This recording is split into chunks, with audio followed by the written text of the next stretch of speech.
Hi, I'm Michael, and this is Carelifornia.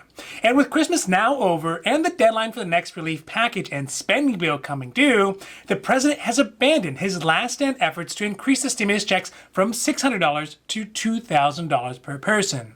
That being said, tonight, Sunday, the president has signed the original relief package that only includes the smaller $600 stimulus checks. He has done this with the word of honor from Congress that they will take up a standalone spending bill next week to work on getting stimulus checks raised to the $2,000 that the president has been holding out for. So right now we are talking about the newly passed relief package with the $600 stimulus checks. Was it right for Trump to give in? And if the possibility of getting a higher $2,000 stimulus checks is still a reality? Now this is Carelifornia, and we're going to make this quick. But before we do that, if you like this information, if you find it interesting, if you find it helpful, please don't forget to like and subscribe. That way you can get updates when our newest and most informative videos become available. Tonight, after all the grandstanding, the posturing, and the attempted bullying, President Trump decided to backtrack on his push for the higher $2,000 stimulus checks in the most recent round of the relief package.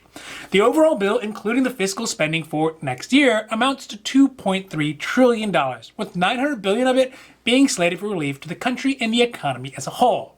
Trump said in a statement, quote, "I am signing this bill to restore unemployment benefits, stop evictions, provide rental assistance, and add money for PPP, return our airline workers back to work, and substantially more money for vaccine distribution, and much more," end quote. Despite the drama associated with his protests, the president, facing the political reality that he doesn't hold much legislative sway anymore, and the fact hundreds of millions of Americans' unemployment, housing, and other CARES Act protections would end without action, signed the unchanged stimulus bill in return for a promise from Congress that they will work on a standalone bill for the $2,000 stimulus checks he's requesting. That will be done next week.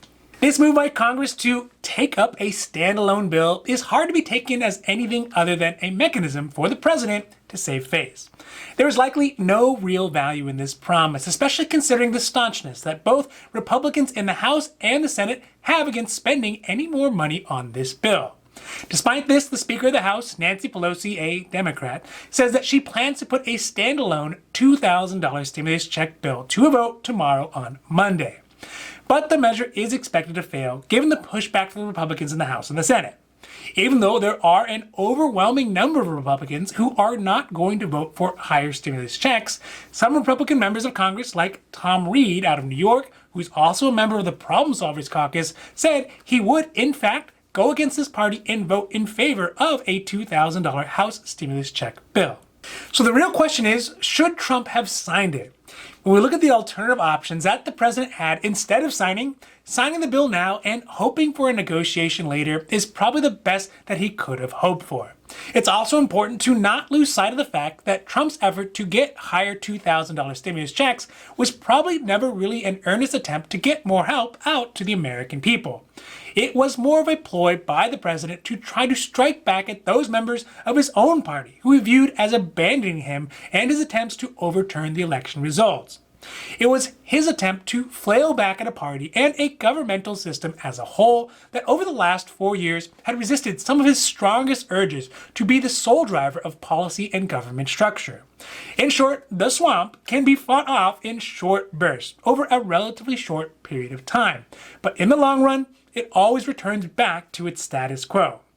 In my mind, this is proof that despite some key changes by the Trump administration, his opportunity to guide this country has ended. And whatever he may be trying to do for the next 30 days or so is going to be inconsequential as a whole. Now, this has been Carelifornia, and I hope that you found it interesting or helpful or at least useful. And if you did, please don't forget to like and subscribe.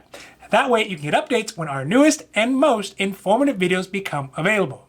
So that's it for me, and for Carelifornia, I'm Michael, wishing you a happy, healthy